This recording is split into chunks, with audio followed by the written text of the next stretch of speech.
The younger one looked up at me from the couch and said, "He's walking around again." I laughed it off at first. Kids say things. My name is Caleb. I was 19 that fall, working part-time at a hardware store in Morgantown, West Virginia, and picking up babysitting jobs through a neighborhood Facebook group. I know how that sounds for a guy my age, but I was good with kids, I needed the money, and the work was usually easy. The Hargroves found me through that group in late October.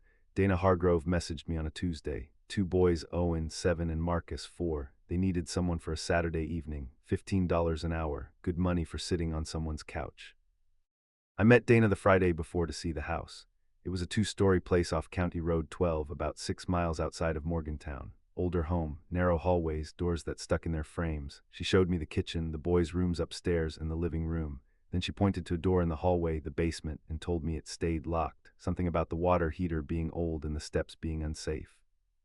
She handed me a key to the front door and a printed sheet with emergency numbers. Her cell, her husband's cell, a neighbor down the road named Carol. She seemed normal, the house seemed normal. Saturday, the Hargroves left around 6:30 for a dinner reservation in Morgantown. By 7, the temperature had dropped into the low 30s. I stood on the porch for a minute after they left. Cold air, wood smoke from somewhere, wet leaves, the kind of cold that settles into open farmland with nothing to stop it. I got both boys fed. Marcus went down easy. Owen wanted 3 glasses of water and a story, but he was asleep by 9:15. I went back downstairs, found a football game, ordered a pizza from the Domino's in town, the only delivery that would come that far out. I ate on the couch with the game on low. Everything was fine until about 10:15. Footsteps above me, small and light. I figured Owen had gotten up to use the bathroom. I waited. They came again, slower, moving down the upstairs hallway toward the stairs. Owen appeared at the bottom of the steps, rubbing his eyes.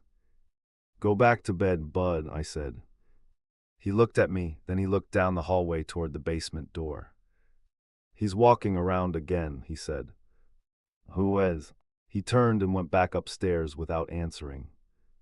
I sat with that for a moment, then I got up and walked to the basement door. I tried the knob, locked. I pressed my ear to the wood and held my breath. The door was cold against my cheek, genuinely cold, colder than the hallway air, the way a door feels when there's open space on the other side of it. I held still for a good 15 seconds. There was a low, steady hum I assumed was the water heater. Underneath it, just at the edge of hearing, something that could have been the house settling, could have been wind finding a gap in the siding, could have been nothing at all. I chose nothing at all and went back to the couch. I told myself Owen was half asleep and dreaming. Kids walk around mid-dream. They say things that don't make sense. I believed that. I wanted to believe it. At 10:40, a car came down County Road 12. I noticed it through the front window because of how slow it was moving, not lost slow, looking slow. The headlights swept across the living room wall and kept going. I sat up and watched. The road went dark. 5 minutes later, the same headlights came back the other direction, same speed. I grabbed my phone and texted Dana, kept it casual, just asked how dinner was going. She texted back fast. "Great," she said, "home around midnight." I thought about saying something. I didn't know what I'd say. A slow car on a county road in October wasn't exactly an emergency. I locked the front deadbolt, checked the back door in the kitchen. Locked. Then just before 11, Marcus started crying upstairs. I went up and he was sitting in his bed with his arms out. I picked him up and he put his face against my shoulder. He smelled like grape soap and that warm, sweet smell little kids have when they've been sleeping. For a second, holding him, I almost felt normal again. "Bad dream?" I asked. He shook his head. "The man was in the wall again," he said. Very calm, the way a 4-year-old says something they've said 100 times. My stomach dropped. I asked him what man. He pointed at the wall beside his bed, a shared interior wall. I realized standing there that it ran directly above the basement stairwell. He said the man made sounds at night, scratching sounds sometimes, and sometimes just breathing. Slow breathing, he said, like when his dad fell asleep watching TV. He said it happened a lot. He said he was used to it. I stood there holding this 4-year-old and I looked at that wall and I didn't say a word. I brought Marcus downstairs with me. I wasn't putting him back in that room alone. At 11:20 my phone rang, unknown number. I answered. A long pause, then breathing, slow and even, not panicked, not rushed, deliberate, patient. The kind of breathing someone does when they want to make sure you know they're there. I hung up. I called back immediately. 6 rings, generic voicemail, no name. Marcus was on the couch next to me watching cartoons, totally unbothered. I was not unbothered. I opened the Ring app on my phone. Dana had added me as a shared user on the doorbell camera so I could see who came to the door. I scrolled back through the evening's log. Motion alert 11:04, 17 minutes ago, while I was upstairs with Marcus. I opened the clip. The porch light had triggered. Someone had walked up to the front door and stood there, just standing. Their face was angled down away from the camera, dark jacket, heavy. They stood completely still the way people stand still when they're listening. Then they stepped off the porch and walked around the side of the house toward the backyard, unhurried, not running, walking like they knew the layout. I went cold. I checked the back door again, locked. I checked every ground floor window, all locked. Then I stood in the hallway and I heard it. One footstep below me, below the floorboards, a heavy, deliberate shift of weight. The sound wood makes when someone steps down onto it, not the random tick of a settling house, not pipes, a person stepping down and then going still. And then the silence, that was the worst part, because that's what a person does when they know they've made noise. They stop, they listen too. Both boys were in the living room. I could see them from where I stood. Something was in the basement. I didn't wait, I knew right then. I wasn't reaching for another explanation. I wasn't talking myself down. There was a person in that house and they were in the basement, and the door between me and them was a hollow core door that would not stop anyone. I grabbed Marcus off the couch. I went to the foot of the stairs and called up for Owen in a low voice. He appeared at the top almost immediately, like he'd been awake up there the whole time, waiting. Come down right now, I said, quiet, calm. We're going outside to wait for your mom. Owen didn't argue, he came down in his socks. Marcus in one arm, Owen's hand in the other. I grabbed my keys off the counter, nothing else. I walked us to the front door, unlocked it, and got both kids out onto the porch. The cold hit us hard, sharp. Owen had nothing on his feet but socks, and he didn't complain once. I pulled the front door shut behind me.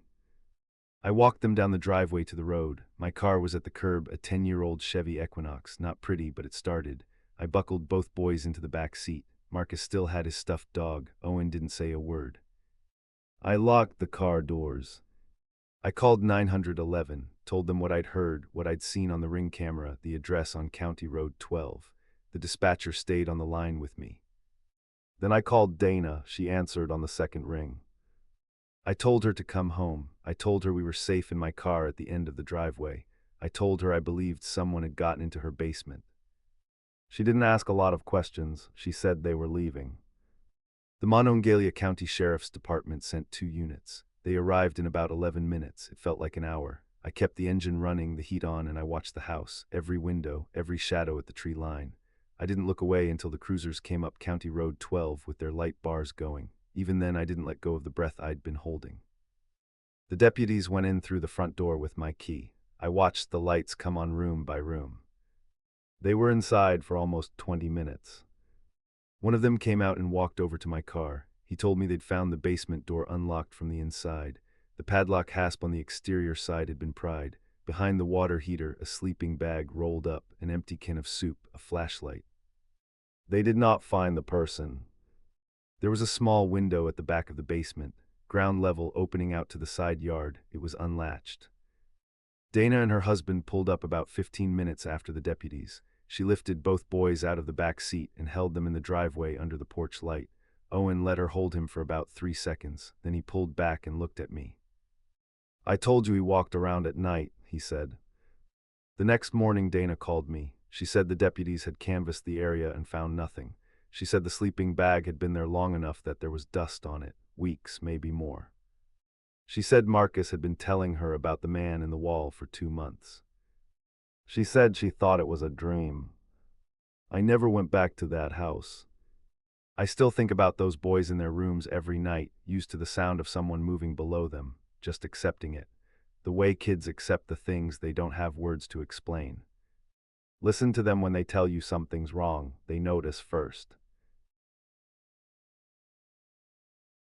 I was stocking the cereal aisle when I realized the man at the end of it had been standing there for 40 minutes. My name is Derek. I was 26 that winter.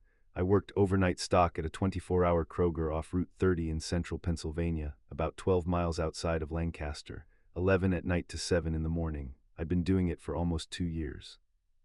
I liked the quiet, that's the honest reason I took the job. Days were too loud, too many people, nights had a rhythm. The store manager, Carl, locked up his office and left around 11:15 every single night. He'd wave at me through the window and that was that. I had the floor to myself, plus one cashier up front, a woman named Patris. Tuesdays I had a second stalker named Marcus, but this was a Thursday in January, just the two of us. I knew the regulars, an old guy with a gray ponytail who came in every night around 2 for a pint of chocolate milk, a night shift nurse who bought the same frozen meals every week, a trucker from the Flying J up on Route 283 who'd swing through for coffee and powdered donuts, normal people, tired people who wanted to get in and get out. The man at the end of aisle 7 didn't fit. He was tall, dark coat, the thick kind you find at an army surplus store, wide lapels, brass buttons gone dull. He had a basket in one hand, nothing in the basket. He was standing at the far end of the aisle, facing my direction, not looking at products, not looking at his phone, just standing there, still as furniture. The overhead lights caught him straight on, no shadow across his face, nothing I could blame on bad lighting or tired eyes. He was simply there, watching the length of the aisle toward me. I told myself he was tired, long drive maybe. I turned back to my cart and kept working. 10 minutes later I looked up, he hadn't moved. I pushed my cart to the next aisle. People got strange at 2 in the morning, that was just part of the job. Patris called back on the intercom around 2:30. A customer at the register was asking for a manager. I walked up front, the man in the dark coat was standing at her register, empty basket on the belt. Patris looked at me with the flat expression she used when she was working very hard to stay calm. "He asked for Carl," she said. I told him Carl wasn't in. I asked if I could help him. "That's okay, Derek," he said. "I'll wait." I went cold. I had not introduced myself. My name tag was in my jacket pocket. The pin had broken 2 weeks ago and I kept forgetting to replace it. No name on my shirt, no name on my cart. I had never seen this man before in my life.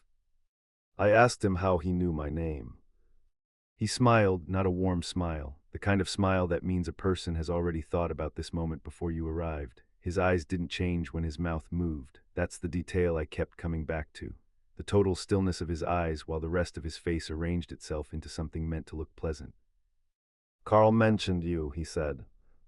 I told him Carl wasn't available and asked if there was something I could help him with tonight.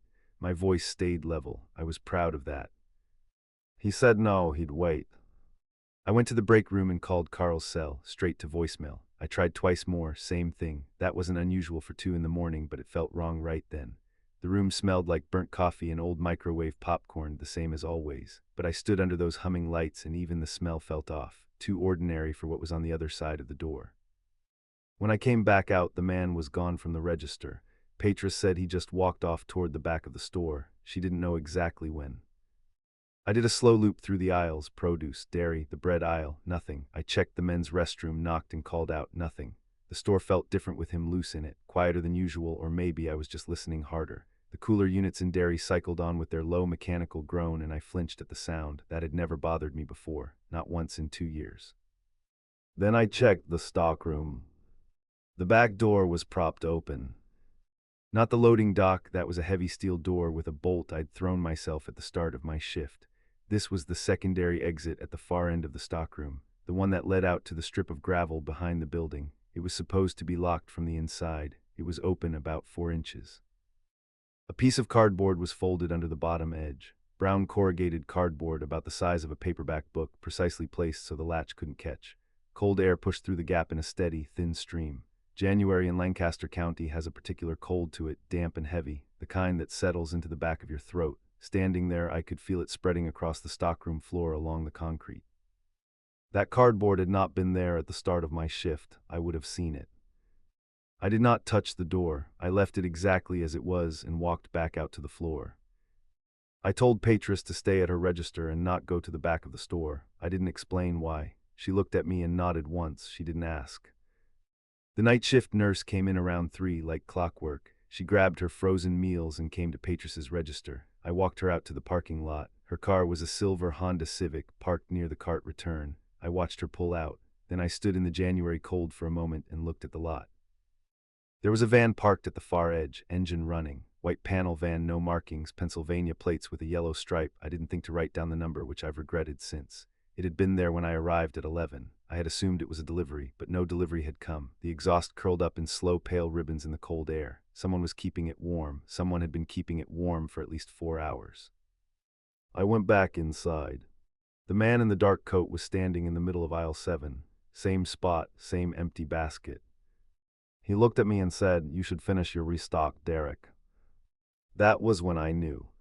Not because of the open door, not because of the van, not even because he knew my name. It was the way he said it, patient, calm in a way that had no natural explanation for 2 in the morning in an empty grocery store. His voice was even almost gentle, the way you might tell a child to go ahead and finish their homework. He was not nervous. He was not in a hurry. His hands were loose at his sides. He had already decided how the rest of the night was going to go. He was just waiting for the clock to catch up to him. I walked to the front of the store. I did not run. I did not look back at him. I went straight behind Patris's register, picked up the store landline, and called 911. I told the dispatcher I had a man in the store who had been there for over an hour, who knew my name without being told it, who had propped open our back emergency exit. I told them there was a white panel van in the lot that had been running since at least 11.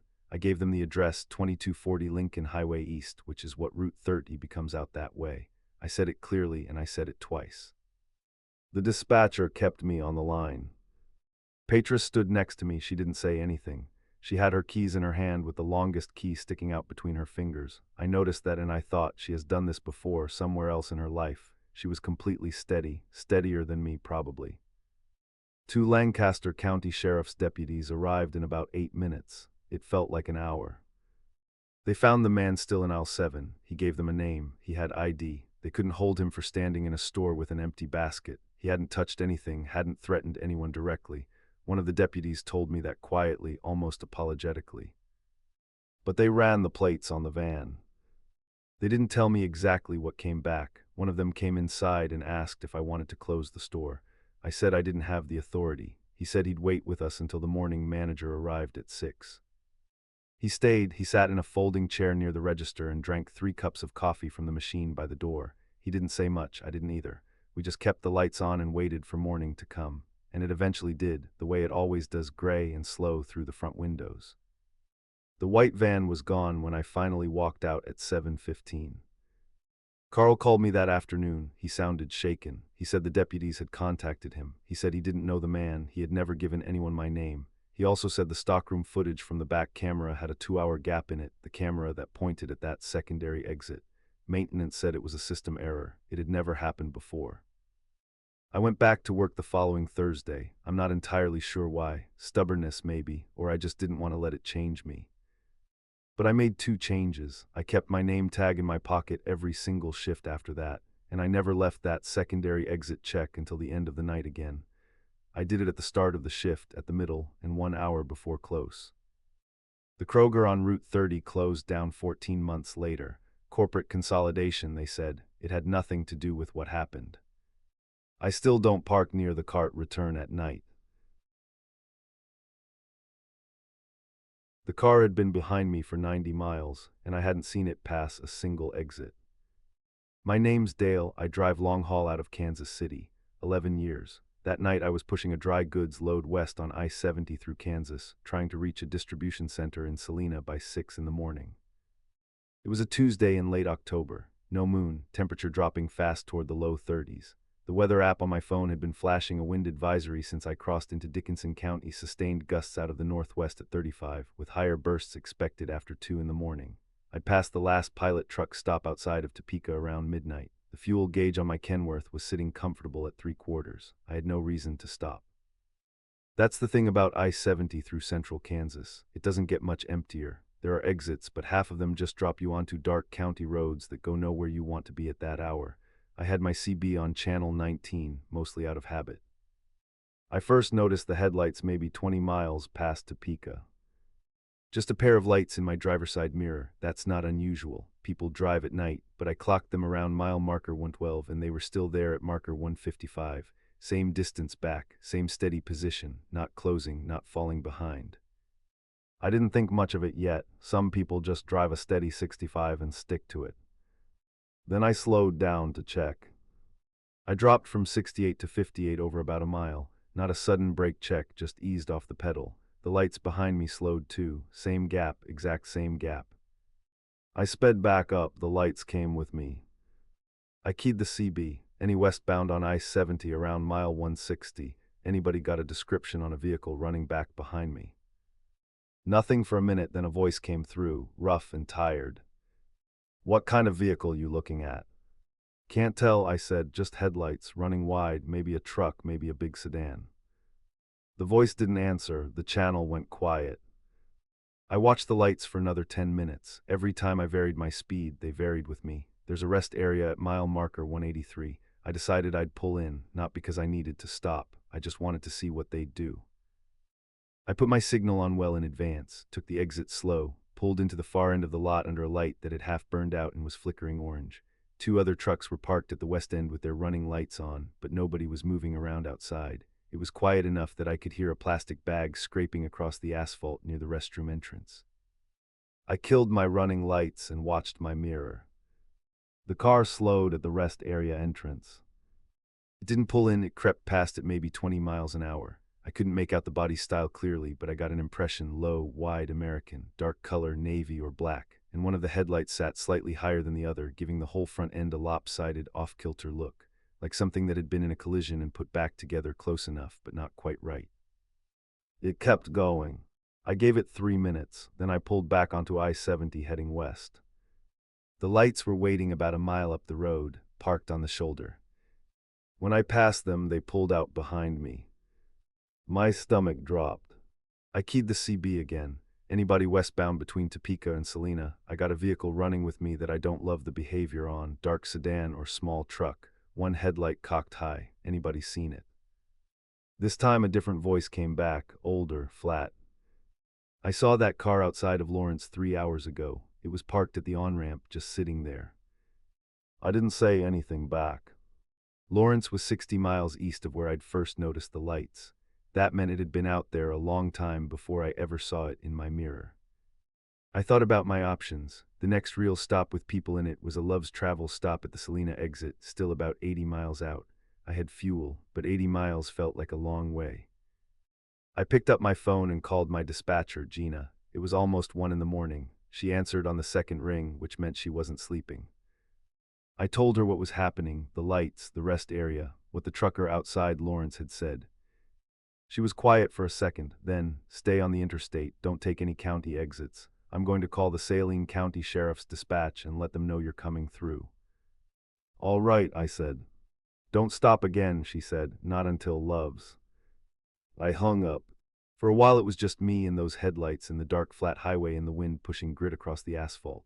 Out to the north there was nothing. No farmhouse lights, no grain elevator beacons, just flat black Kansas going on forever. The temperature on my dash read 29 degrees. The radio cut out somewhere in there, just static, and I didn't bother finding another station. I watched the lights and they watched me back. Then around mile marker 210, they did something new. They got closer. Not fast, not a rush. A slow, deliberate closing of the gap. 20 seconds and they were maybe 200 yards back instead of a quarter mile. I held my speed. They came closer, 150 yards, then 100. I could see the misaligned headlight clearly now. The right one sat about 3 inches higher than it should. The beams threw a lopsided wash across the asphalt behind me. One beam angled slightly skyward, the other tracked flat. It made the whole front end look wrong in a way that was hard to name but impossible to look away from. I pushed up to 75. A loaded Kenworth doesn't love that on a cold night, but she'll do it. The car matched me. Then the high beams hit full blast straight into my mirrors. White light filled the cab from behind. I couldn't see anything in that direction at all, just blown out brightness where the road used to be. I knocked my driver's side mirror down by hand and squinted ahead, using the center line to hold my lane. My eyes were watering from the glare. A gust hit the trailer and pushed it hard left, and I corrected by feel, both hands locked on the wheel. 11 years I know that truck. That's when the CB crackled. Channel 19, the flat, older voice from before. Dale. I went cold. I had never told anyone my name on that channel. I'd keyed up twice and I hadn't introduced myself. Truckers don't use names on an open channel with a stranger. Not like that, not in that tone. The word had come out of the speaker like he'd been saving it. like it was something he'd been holding a long time and had finally decided to put down. I did not respond. Dale, you should pull over. The voice was calm, no urgency, like someone reading from a page. I turned the CB off. The high beam stayed on behind me, both hands on the wheel. The load shifted slightly as I pushed through another gust and I held the trailer straight by feel. The cab felt sealed up and strange without the CB on, like a room with the door locked from the outside. I could hear my own breathing. I could hear the tires on the asphalt, that low drone that usually fades to background noise after the first hour on the road, but that night was the loudest thing in the world. I called Gina back. He knows my name, I said. He said it on the CB. She didn't ask me to repeat it. Saline County has a unit heading eastbound on I-70 right now. How far are you from mile 220? I checked 6 miles. Drive to him. 6 miles, the longest 6 I've put down in 11 years of doing this. The high beam sat in my mirror the whole way. I watched the mile markers go by one at a time. 214, 215, 216. I kept both hands on the wheel and I did not look in the mirror more than I had to. I just drove, that's all there was to do. At 219 I saw it, the light bar. A Saline County Sheriff's unit sitting dark in the median break, watching westbound traffic. I went past him doing 72. In my mirror I saw his lights come on. The dark car hit its brakes, hard. The misaligned headlights swerved right toward the shoulder, then overcorrected back left. The sheriff's unit went after it. I didn't stop. Gina had told me not to stop. I kept going. I pulled into the Loves in Salina at 1:47 in the morning. I parked under the big canopy lights in the trucker section, got out, and stood there in the cold for about 5 minutes doing nothing, just breathing. The wind was still blowing and the canopy lights were swaying overhead, throwing moving shadows across the fuel islands. I put my hands on the side of the trailer and stood there with my eyes closed and felt the cold coming off the metal. I listened to the lot around me, other trucks idling. The hiss of the wind, the distant sound of the interstate, I let all of it be exactly what it was. Ordinary noise, ordinary cold. I was grateful for every bit of it. A deputy came to the Loves around 2:30. He found me inside at the counter with a coffee I hadn't touched. He said they'd pulled the car over at mile marker 221. He didn't tell me the man's name. He said the vehicle was a 2009 Dodge Charger black with front-end damage that explained the headlight angle. He said there were things in the car he wasn't going to describe to me. He took my statement and gave me his card. He did tell me one thing before he left. They'd found a printout on the passenger seat, my route, my truck number, my name. I asked him how. He said he didn't know yet. I delivered the load to Salina at 6:15, 45 minutes late. I called my wife from the cab before I got back on the road, just to hear her voice. I didn't tell her what happened until I was home. That was 14 months ago. I still drive I-70, it's my route. I'm not going to give it up, but I run it different now. I check my mirrors at the on-ramps. I note what's behind me and I keep noting it. I vary my speed without signaling why. I keep Gina's number 1 tap away. And I keep the CB on. Not because I think someone's going to warn me.